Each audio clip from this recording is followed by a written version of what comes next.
નમસ્કાર, morning bulletin સાથે હું છું માસૂમ। સમાચારોની શરૂઆત કરીએ હેડલાઇન્સથી।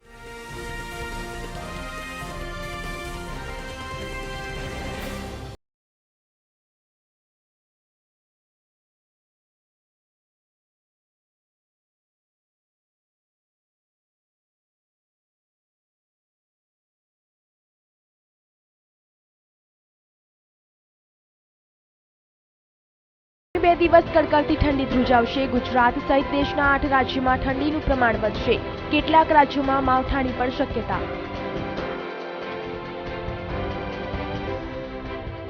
રાજ્યમાં ત્રીજી લહેરનો પીક આવી ચૂક્યાનો સંકેત। ગુજરાતમાં 5 દિવસમાં 43% કેસ ઘટ્યા।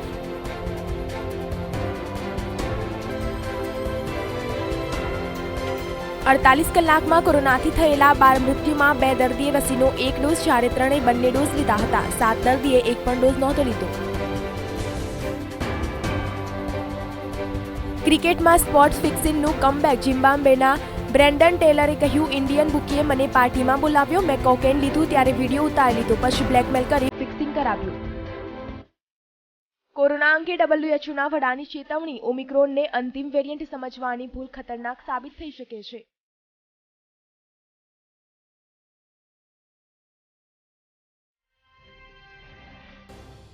નર્મદા જિલ્લાના કેવડિયા ખાતે જંગલ સફારી પાર્ક પ્રવાસીઓ માટે આકર્ષણનું કેન્દ્ર બન્યું છે। ત્યારે અહીંયા દેશ વિદેશના પ્રાણીઓ પક્ષીઓ સફારી પાર્કમાં આકર્ષણનું કેન્દ્ર છે। હાલમાં સફારી પાર્કમાં પ્રવાસીઓ માટે નવા આકર્ષણ લાવવામાં આવ્યા છે। કેવડિયા જંગલ સફારી પાર્કમાં 3 વન્ય પ્રાણીઓની જોડીઓ લાવવામાં આવી છે। 375 એકરમાં બનેલા જંગલ સફારી પાર્કમાં દેશ વિદેશના અનેક પશુ પક્ષીઓ છે, જેમાં તેમાં વધારો પણ કરવામાં આવ્યો છે। ત્યારે હાલમાં આ જંગલ સફારી પાર્કમાં વાઇલ્ડ ડોગ, વરુ અને જંગલી રીંછ લાવવામાં આવ્યા છે। આ તમામ પ્રાણીઓને જોડીમાં લાવવામાં આવ્યા છે, જે હાલમાં 3 પ્રાણીઓ બચ્ચા અહીં આવી ગયા છે, પરંતુ તેઓ પ્રવાસીઓ માટે હજુ આજે ખુલ્લા મૂકવાના નથી આવ્યા। પરંતુ જ્યાં આ વન્યજીવોને રાખવામાં આવ્યા છે, જેમાં રંગ રોગાણનાથી અન્ય કામગીરી હાલમાં ચાલી રહી છે, ત્યારે આ 3 પ્રાણીઓ હાલમાં અહીં ખુલ્લા વાતાવરણમાં ફરી રહ્યા છે અને જાણે કે તેઓ અહીંયા આવતાની સાથે તેઓ અહીંના વાતાવરણને અનુરૂપ થઈ ગયા હોય તેમ લાગી રહ્યું છે। હાલોલ પોસ્ટ ઓફિસ ખાતે બાલિકા દિવસ નિમિત્તે સુકન્યા સમૃદ્ધિ હેઠળ કાર્યક્રમ યોજવામાં આવ્યો। 24મી જાન્યુઆરી રાષ્ટ્રીય બાલિકા દિન નિમિત્તે ઉજવવામાં આવે છે। તો ભારત ટપાલ વિભાગ દ્વારા બેટી બચાવો બેટી પઢાઓના સૂત્રને સાર્થક કરવા સુકન્યા સમૃદ્ધિ યોજના અંતર્ગત કાર્યક્રમો કરી બાલિકાઓની સમૃદ્ધિ અને ઉજ્જવળ માટે સુકન્યા સમૃદ્ધિ ખાતાનું પોસ્ટ ઓફિસમાં ખોલી આપવાનો કાર્યક્રમ યોજવામાં આવ્યો હતો, જે અંતર્ગત હાલોલ નગરના વડોદરા રોડ પર આવેલ આર્ચી સિનેમા સામે આવેલ પોસ્ટ ઓફિસ ખાતે સુકન્યા સમૃદ્ધિ યોજના હેઠળ દર વર્ષ 10 વર્ષ સુધીની આયુ ધરાવતી બાલિકાઓના ખાતાઓ ખોલી આપવામાં આવ્યા, તેમજ જેમાં 50 જેટલા બાલિકાઓના ખાતા માત્ર 250 રૂપિયા જેટલી રકમથી ખોલી આપી બાલિકાઓના ભવિષ્યને સુરક્ષિત કરવાની કામગીરી કરવામાં આવી। આ પ્રસંગે હાલોલ પોસ્ટ ઓફિસના postmaster Babubhai Bariya, Halol division inspector MK Makwana અને પોસ્ટ ઓફિસના માર્કેટિંગ અને એક્ઝિક્યુટિવ ચિરાગભાઈ ચૌહાણ તેમજ કંજરી ગ્રામ પંચાયતના સદસ્ય અને સામાજિક કાર્યકર રેખાબેન પરમારે હાજરી આપી। તો સુકન્યા સમૃદ્ધિ યોજના અંતર્ગત બાલિકાઓના ખાતા ખોલાવી આપવામાં ખડે પગે સેવા બજાવી હતી। માણાવદર તાલુકાના ભાદર કાંઠે આવેલા તમામ ગામોની જમીન ધોવાણ અટકાવતા તેમજ ભાદર કાંઠો બાંધીને ગેડ પંથકમાં કાયમી ધોરણે સમાવવા માટે મુખ્યમંત્રી અને કૃષિ મંત્રીને રજૂઆત કરવામાં આવી છે। જૂનાગઢ જિલ્લાના માણાવદર તાલુકાના ચિખલોદરા, દેશિંગદરા સહિત 19 ગામો ભાદર કાંઠે આવેલા છે। આ ગામોમાં ચોમાસામાં ભારે વરસાદ પડવાથી ભાદર નદીમાં ઘોડાપૂર આવે છે, જેને કારણે આ ગામડાઓની જમીનમાં પાણી ઘૂસી જાય છે અને લાખો હેક્ટર જમીનમાં પાણી ફરી વળતા પાકને પારાવાર નુકસાન થાય છે, તેમજ ઉપરવાસમાં આવેલા ડેમમાંથી પણ છોડવામાં આવતું પાણી આ ખેતરને બરબાદ કરી રહ્યું છે અને તારાજી સર્જાય ત્યારે લાખો હેક્ટરમાં વાવેતર કરવામાં આવેલ પાકને વ્યાપક નુકસાન થાય છે, જેથી ખેડૂતોમાં ભારે રોષ ફેલાયો છે। ગત વર્ષ 2019, 2020 અને 2021માં ભારે વરસાદ અને પાણીના ભરાવાને કારણે ભાદર કાંઠાનું ખૂબ જ નુકસાન થયું હતું, જેને કારણે ખેતરોમાં પાણી ફરી વળ્યા હતા। ઉપરાંત ઘણા વર્ષોથી ભાદર ડેમનો પારો તૂટી ગયો છે, જેને રિપેરિંગ કરવામાં આવતું નથી। હા પાડી ખેતીની જમીનમાં ઘૂસી જતા વાવેતરને પણ વ્યાપક નુકસાન પહોંચે છે અને આ વર્ષે પણ સારા એવા નુકસાનના પગલે ચણા, જીરું જેવા પાકોનું પણ ધોવાણ થઈ ગયું છે। કૌશલ્ય વિકાસ અને ઉદ્યોગ સાહસિકતા મંત્રાલય ભારત સરકારના માર્ગદર્શન મુજબ આઝાદી કા અમૃત મહોત્સવ હેઠળ રાષ્ટ્રીય દીકરી દિવસની ઉજવણી કરવામાં આવી હતી. જનશિક્ષક સંસ્થાન ભરૂચ ખાતે કરવામાં આવ્યું. જનશિક્ષણ સંસ્થાન ખાતે દીકરી દિવસની ઉજવણી અંતર્ગત આયોજિત કાર્યક્રમમાં પ્રમુખ પદે નગર પ્રાથમિક શિક્ષણ સમિતિના અધ્યક્ષ ઇન્દિરાબેન રાજ તેમજ અતિથિ વિશેષ પદે સખી વન સ્ટોપ સેન્ટરના જાનવી દર્શન તેમજ પૂર્વ શિક્ષણ નિરીક્ષક કે રોહિત ઉપસ્થિત રહ્યા હતા. ઉપસ્થિત મહાનુભાવોએ દીકરીના મહાત્મ્યને વર્ણવી તેનું સન્માન કરવા અનુરોધ કર્યો હતો. આ પ્રસંગે દીકરી દિવસની થીમ ઉપર ચિત્ર સ્પર્ધાનું આયોજન કરવામાં આવ્યું હતું. આ કાર્યક્રમમાં શાસન અધિકારી નિશાંત દવે, જનશિક્ષણ સંસ્થાનના નિયામક જૈનુલ સૈયદ સહિત અન્ય હોદ્દેદારો અને મોટી સંખ્યામાં બહેનો ઉપસ્થિત રહી હતી. સાબરકાંઠાના વિજયનગરના ચિત્રોડી ગામના સગા ભત્રીજાઓએ જમીન વિવાદમાં પોતાના કાકાનું અપહરણ કરી હત્યા કર્યા બાદ મૃતદેહને ફેંકી દેવાના બનાવથી સમગ્ર વિસ્તારમાં અરેરાટી ફેલાઈ જવા પામી છે. જો કે આ મામલે વિજયનગરના ચિઠોડા પોલીસે ગણતરીના કલાકોમાં ત્રણેય આરોપીને દબોચી લઈને વધુ પૂછપરછ કરતા ગુનો કબૂલ કરેલ છે. તો જળ જમીનને જોડવું એ ત્રણ કજિયાના છોડું આ કહેવત અનુસાર સાબરકાંઠાના વિજયનગરના ચિત્રોડી ગામના વનવાસી પરિવાર વચ્ચે જમીન મામલે સામાન્ય વિવાદ ક્યારેક હત્યાનું કારણ બન્યું છે. વિજયનગરના ચિત્રોડી ગામે 60 વર્ષીય નવજી કાવાજી નીનામાની તેમના જ સગા ત્રણ ભત્રીજાઓ વચ્ચે છેલ્લા કેટલાક સમયથી જમીન મામલે વિવાદ ચાલતો હતો. જો કે સામાન્ય જમીન મામલે ચાલતો વિવાદ ખૂની ખેલ બની જતા પરિવારજનો જ હત્યારા બન્યા છે. જમીન મામલે સગા ભત્રીજાનું સામાન્ય જમીનના વિવાદના પગલે સગા કાકાનું અપહરણ કરીને ખેતરમાં હત્યા કરી રિક્ષામાં લઈ ઈડર તાલુકાના 5 ગામડાના વાવરુ નાળામાં લાશ ફેંકી દીધી. બહાર આવતા Chithoda police sub inspector MS પરાડિયા તેમજ પોલીસ સ્ટાફ સાથે આરોપીને ઘટના સ્થળે લઈ જઈને લાશનો કબજો કરી વિજયનગર સામૂહિક આરોગ્ય કેન્દ્ર ખાતે પોસ્ટમોર્ટમ માટે લઈ આવવામાં આવી તેમજ પોલીસે ત્રણેય આરોપીની અટકાયત કરીને વધુ તપાસ શરૂ કરી. પાટણ જિલ્લાના રાધનપુર તાલુકાની બાદરપુરા ગ્રામ પંચાયતના નવા સરપંચ માણેકબેન મુકેશભાઈ સોલંકીએ કાર્યભાર સંભાળ્યો. રાધનપુર તાલુકાની બાદરપુરા ગ્રામ પંચાયતમાં નવા સરપંચ માણેકબેન મુકેશભાઈ સોલંકીએ બાદરપુરા ગ્રામ પંચાયતનો કાર્યભાર સંભાળ્યો. તો આ પ્રસંગે તલાટી, ગ્રામ સેવક, તમામ વોર્ડના સભ્યો તથા કાલમપુર તાલુકા પંચાયતના સદસ્ય ગોવિંદભાઈ ચૌધરી, એડી દરજી, વિસ્તરણ અધિકારી, ખેતીવાડી રાધનપુર તથા ગામજનોની હાજરીમાં શુભ મુહૂર્ત કર્યું હતું. તો ત્યારે ડેપ્યુટી સરપંચ તરીકે હર્ષદભાઈ રામજીભાઈની બિનહરીફ વરણી કરવામાં આવી. નવનિયુક્ત સરપંચ અને ડેપ્યુટી સરપંચ અને સભ્યોને શુભેચ્છા પાઠવી ગ્રામજનોએ આવકાર્યા. કોરોનાની ત્રીજી લહેર વચ્ચે ભરૂચના હોસ્ટેલ ગ્રાઉન્ડ ખાતે જિલ્લા કક્ષાના 73વા પ્રજાસત્તાક દિનની ઉજવણી કરવામાં આવશે. ભરૂચ હોસ્ટેલ ગ્રાઉન્ડ ખાતે 73 જિલ્લા કક્ષાની પ્રજાસત્તાક પર્વની ઉજવણી કરવામાં આવનાર છે. આ વર્ષે ફરી કોરોના મહામારીએ પોતાની દસ્તક આપતા સરકારી ગાઈડલાઈન અનુસાર ભરૂચ હોસ્ટેલ ગ્રાઉન્ડ ખાતે 26મી જાન્યુઆરીને અનુલક્ષીને તમામ તૈયારીઓ કરી દેવામાં આવી છે. અહીં હોસ્ટેલ ગ્રાઉન્ડ ખાતે તંબુ, સાઉન્ડ સિસ્ટમ, પોલીસ જવાનો દ્વારા યોજાનાર પરેડને નિહાળવા માટે જાહેર જનતાને બેસવાની વ્યવસ્થા સહિતની તૈયારીઓ કરી દેવામાં આવી છે. ઉલ્લેખનીય છે કે 2020થી નારી કોરોના મહામારીએ દેશ અને દુનિયાને પોતાના બાનમાં લીધા હતા, જે 2022 સુધી યથાવત રહી છે. ત્યારે તહેવારોની સાથે પ્રજાસત્તાક પર્વ નિમિત્તે યોજાતા મોટા કાર્યક્રમોની બાદબાકી કરીને ઉજવવાનો ફાળો આવ્યો છે. સમગ્ર ગુજરાતમાં તથા દેશમાં રેકોર્ડ બ્રેક કડકડતી ઠંડીનો માહોલ સર્જાયો છે. ત્યારે લોકો ઠંડીથી રક્ષણ મેળવવા અલગ અલગ ઉપાયો કરતા હોય છે. આવા સમયે ભક્તો પોતાની ભાવના વ્યક્ત કરવા ભગવાનને પણ ઠંડીમાં ગરમ વસ્ત્રો, ગરમ સાલ, હીટર વગેરેની વ્યવસ્થા સાથે શણગાર કરે છે. ગીર ગઢડાના દ્રોણેશ્વર સ્થિત SGVP ગુરુકુલ ખાતે બિરાજમાન શ્રી કષ્ટભંજન દેવને પૂજારીએ ઊનના વાગા તથા ગરમ સાલ, ઊનની સાલ, હીટર વગેરેથી ઠંડીથી રક્ષણ મળે તેવા ભાવ સાથે શણગાર કર્યો હતો. સમાજ સેવા સાથે દિવ્યાંગો પ્રત્યે અનુકંપા અને વાત્સલ્ય ભાવ ધરાવતા નવા દાવલી પંચાયતના યુવા સરપંચ જયેશભાઈ પટેલે જન્મદિવસના શુભ સંગમે દાવલી ખાતે ગરીબ પરિવારો સાથે જન્મદિવસની ઉજવણી કરી હતી. ગરીબ પરિવારોને ઠંડીથી બચવા ધાબળાનું વિતરણ કરી જન્મદિવસની ઉજવણી કરી હતી.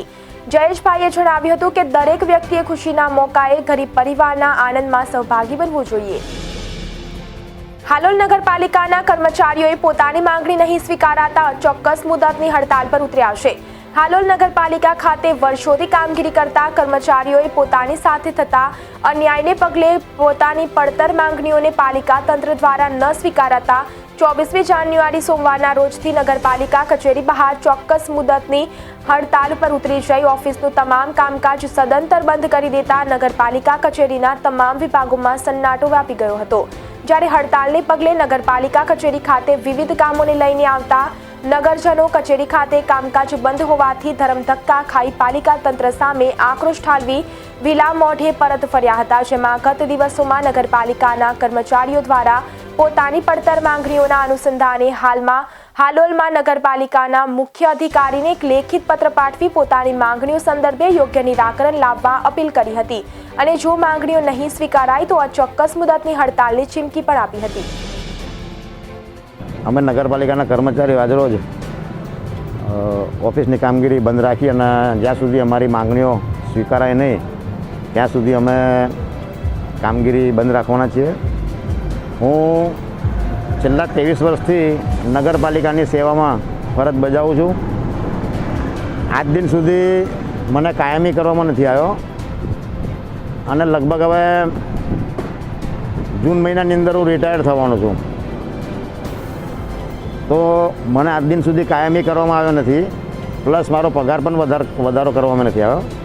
અને અમે જ્યારે પણ મોંઘવારી અથવા તો પગાર વધારાની માગણી કરીએ ત્યારે એક જ જવાબ મળે કે ભાઈ મહેકમ ખર્ચની ટકાવારી વધારે છે, જ્યાં સુધી ઘટે નહીં ત્યાં સુધી તમને પગાર વધારો કે તમને બીજા કોઈ લાભો મળવા પાત્ર છે નહીં. હવે જ્યારે હું છેલ્લા 5 મહિના પછી હું રિટાયર થવાનો છું અને મેં 23 વર્ષથી નગરપાલિકાની સેવામાં સક્રિય રહી અને મારી નિષ્ઠાપૂર્વક મેં ફરજ બજાવેલી છે, તેમ છતાં મને પગાર વધારો આપવામાં આવ્યો નથી કે મને કોઈ લાભો આપવામાં આવ્યો નથી કે કાયમી અંગેની કોઈ દરખાસ્ત અમારી કરવામાં આવી નથી. નગરપાલિકાના કર્મચારીઓને કમસે કમ લઘુત્તમ મહેકમ મુજબ દરખાસ્ત મોકલી અને કાયમી કરવાની જે પ્રક્રિયા કરવાની હોય તે પણ આજ દિન સુધી નગરપાલિકા તરફથી કરવામાં આવી નથી. હવે જ્યારે હું રિટાયર થવાનો છું ત્યારે મને કોઈ પેન્શન કે અન્ય લાભો મળવાપાત્ર છે નહીં. તો ભવિષ્યમાં મારું ગુજરાન મારે કેવી રીતના ચલાવવું એ પણ એક મારો પ્રશ્ન છે. અને મારા પછીના જે પણ કર્મચારીઓ છે તે લોકોના ભવિષ્યનું શું? જ્યાં સુધી મહેકમ ખર્ચ ઘટાડવામાં નહીં આવે અથવા તો જે નગરપાલિકા તરફથી રોજમદાર કર્મચારીઓ વારંવાર લેવામાં આવે છે, હાલમાં જ અમને સફાઈ કામદારોની ભરતી કરવામાં આવી, તો સફાઈ કામદારોની ભરતી કર્યા બાદ જે રોજમદાર સફાઈ કામદારો નિયમ મુજબ છૂટા કરવાના થાય તે પણ આજ દિન સુધી છૂટા કરવામાં નથી આવ્યા. જો એ રોજમદાર કર્મચારીને છૂટા કરવામાં આવે તો મહેકમ ખર્ચની ઘણી ખરી ટકાવારીમાં ઘટાડો સક્રિય થાય એવો છે. એટલે અમારી રજૂઆત એવી છે કે નગરપાલિકાની અંદર જે એમને સફાઈ કામદારોની ભરતી કરવામાં આવી તો સામે રોજમદાર કર્મચારીઓને છૂટા કરવાના થાય છે તો છૂટા કરે તો મહેકમ ખર્ચની ટકાવારીમાં ઘણો ફાયદો થાય એવો છે. એટલે જ્યાં સુધી અમારી બીજા કર્મચારીનો પગાર વધી શકે, અમારી માંગણીઓ જ્યાં સુધી સ્વીકારાય નહીં, અમારા મુદ્દામાં મૂળ તો શું છે કે અમારો પગાર વધારવો જોઈએ. પુનર્જન્મની આ કહાની તમને આશ્ચર્યચકિત કરી દેશે. રાજસ્થાનના રાજસમંદમાં 4 વર્ષની બાળકીએ પોતાના પુનર્જન્મ અંગે કરેલા દાવા ચોંકાવનારા છે. બાળકીની વાત સાંભળીને માતા પિતાથી લઈને સગા સંબંધીઓ અને ગામ લોકો બધા સ્તબ્ધ થઈ ગયા છે. બાળકી પોતાના પાછલા જન્મની વાતો અને કિસ્સા વર્ણવી રહી છે. આગલા જીવનમાં તેનું મૃત્યુ ક્યારે અને કેવી રીતે થયું, બાળકીએ આ દરેક બાબત એકદમ ચોકસાઈથી વર્ણવી છે. તો બાળકી તથા માતા પિતાની સાથે લઈ તેના પાછલા જન્મ વિશે પરિવાર સાથે વાત કરતા તેને કહ્યું કે કહાની નાથ દ્વારાને અડીને આવેલા ગામ પરાવલથી શરૂ થાય છે. રતનસિંહ ચુંડાવતની 5 દીકરી છે. તે એક હોટલમાં નોકરી કરે છે. છેલ્લા 1 વર્ષથી તેમની સૌથી નાની પુત્રી કિંજલ વારંવાર તેના ભાઈને મળવાની વાત કરતી હતી. પહેલા તો તેમને તેના પર ધ્યાન ન આપ્યું, પરંતુ 2 મહિના પહેલા એકવાર કિંજલની માતા દુર્ગાએ તેને તેના પિતાને બોલાવવાનું કહ્યું. ત્યારે તેને કહ્યું, પાપા પીપલાંત્રી ગામમાં છે. પીપલાંત્રી એ જ ગામ છે જ્યાં ઉષા નામની મહિલાનું દાઝી જવાથી મોત થયું હતું. કિંજલ હાલના ગામથી લગભગ 30 કિલોમીટર દૂર રહે છે. કિંજલ કહે છે, હું જ ઉષા છું. અહીંથી કિંજલના પુનર્જન્મની વાર્તા શરૂ થાય છે. તેના જવાબ અને દાવાથી આખો પરિવાર સ્તબ્ધ થઈ ગયો. માં દુર્ગાની વારંવાર પૂછપરછ કરવા પર કિંજલ વધુમાં જણાવે છે કે તેના માતા પિતા અને ભાઈ સહિત સમગ્ર પરિવાર પીપલાંત્રીમાં રહે છે. તે 9 વર્ષ પહેલા બળી ગઈ હતી. આ અકસ્માતમાં તેનું મોત થયું હતું. જ્યારે દુર્ગાએ આ વાત છોકરીના પિતા રતનસિંહને જણાવી તો તેઓ બાળકીને મંદિર અને પોલીસ સ્ટેશન લઈ ગયા. જ્યારે તેમણે ડોક્ટરને પણ બતાવ્યું તો કોઈ તકલીફ ન હતી, તો બાળકી સામાન્ય હતી. બસ હવે તેને તેના પહેલા જન્મના પરિવારને મળવા માટે વારંવાર જીદ કરવા લાગી. કિંજલે જણાવ્યું હતું તેના પરિવારમાં 2 ભાઈ બહેન છે. પપ્પા ટ્રેક્ટર ચલાવે છે, પિયર પીપલાંત્રી અને સાસરું ઓડનમાં છે. કોરોનાની ત્રીજી લહેરે અનેકવિધ બીમારીઓથી પીડાતી કોરોના પોઝિટિવ 3 વર્ષની શ્રમજીવી પરિવારની બાળકીનો ભોગ લીધો છે. જોકે પરિવારે ગોત્રી હોસ્પિટલમાં યોગ્ય સારવારના અભાવે બાળકીનું મોત નીપજ્યું હોવાનો આક્ષેપ કરી તંત્ર સામે નારાજગી વ્યક્ત કરી હતી અને બાળકીના મૃતદેહને વતન લઈ જવાની જીદ પકડી હતી. જોકે સમજાવટ બાદ તંત્ર દ્વારા કોવિડની ગાઈડલાઇન્સ મુજબ ગોત્રી સ્મશાનમાં દફનવિધિ કરવામાં આવી હતી. સૌરાષ્ટ્રનો પરિવાર વડોદરામાં મજૂરી કામ માટે આવ્યો હતો. વડોદરાના સુભાનપુરા હરિઓમનગરમાં રહેતા શ્રમજીવી પરિવારની 3 વર્ષની દીકરીની મોડી રાત્રે તબિયત બગડતા અને બેભાન થઈ જતા પરિવાર ગોત્રી હોસ્પિટલમાં લઈ ગયો હતો, જ્યાં કોવિડની ગાઈડલાઇન્સ મુજબ તેનો કોરોના ટેસ્ટ કરવામાં આવ્યો. પોઝિટિવ આવતા તેને બાળકોના કોવિડ વોર્ડમાં દાખલ કરવામાં આવી. સારવાર શરૂ કરવામાં આવી. સારવાર દરમિયાન બાળકીનું મોત નીપજ્યું હતું. કેનેડા યુએસ બોર્ડર પર -35 ડિગ્રી ઠંડીમાં થ્રીજી જતા કલોલ તાલુકાના ડિંગુચા ગામમાં રહેતા પટેલ પરિવારના 4 સભ્ય મોતને ભેટ્યા હતા. આ ઘટનામાં 4 જણની ઓળખ થઈ ગઈ હોવાનું જાણવા મળ્યું છે. તેમજ તેમના મૃતદેહો કેનેડાથી કલોલ લાવવા માટેની પ્રક્રિયા પણ હાલ ચાલી રહી છે. આ ઘટનામાં 4 લોકોના પરિવારે ભારતની એમ્બેસીમાં ઈમેલ કર્યો હોવાનું પણ જાણવા મળ્યું છે. કેનેડા પોલીસે 4 મૃતકોના પરિવારનો સંપર્ક કર્યો હોવાની વિગતો પણ સામે આવી રહી છે.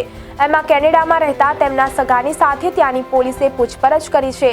હવે 4 મૃતકોના મૃતદેહોને ભારતમાં લાવવા કે કેનેડામાં જ તેમની અંતિમ વિધિ પૂર્ણ કરવી તે અંગે નિર્ણય લેવામાં આવશે. તો કેનેડાથી અમેરિકાની બોર્ડર પર એજન્ટ 11 લોકોને લઈને નીકળ્યો હતો. સતત 11 કિલોમીટર સુધી -35 ડિગ્રીમાં આ લોકો બોર્ડર ક્રોસ કરવા ચાલ્યા હતા, પરંતુ બરફ પથરાઈ જવાને કારણે એજન્ટ સહિત 7 લોકોએ બોર્ડર ક્રોસ કરી નાખી હતી. જ્યારે આ 4 મૃતકો પાછળ લઈ જતા રસ્તો ભટકી ગયા હોવાથી મોડા પડ્યા હતા. તો રસ્તો શોધવામાં આ લોકો બરફમાં ફસાઈ ગયા અને થીજી ગયા હતા, જેથી તેમના ત્યાં જ ઠંડીમાં થીજવાને કારણે મોત નીપજ્યા હતા. બોર્ડર ક્રોસ કરી ગયેલા 7 લોકોને અમેરિકન પોલીસે પકડી લીધા હતા, જ્યારે એજન્ટની પણ ધરપકડ કરવામાં આવી હતી.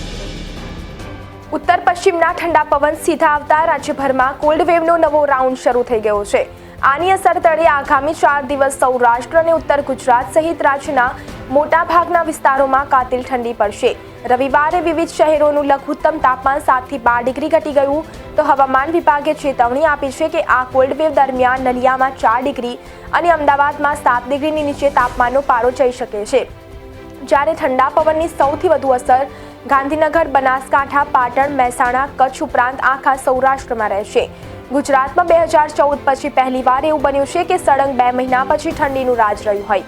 અગાઉ 2013ના ડિસેમ્બર અને 2014ના જાન્યુઆરીમાં 62માંથી 30 દિવસ કાતિલ ઠંડી પડી હતી. તે સમયે પણ નલિયાનું ગુજરાતનું સૌથી ઠંડુ સ્થળ રહ્યું હતું, જેનું સરેરાશ તાપમાન 11 ડિગ્રીની આસપાસ રહ્યું હતું. તે સમયે પણ અમદાવાદનું 2 મહિનાનું સરેરાશ તાપમાન 14 થી 15 ડિગ્રીની આસપાસ રહ્યું હતું. હવે 8 વર્ષ પછી એવું બન્યું છે કે ડિસેમ્બર અને જાન્યુઆરીના સળંગ 2 મહિના પછી ગુજરાતના મોટાભાગના શહેરો ઠંડાગાર રહ્યા છે.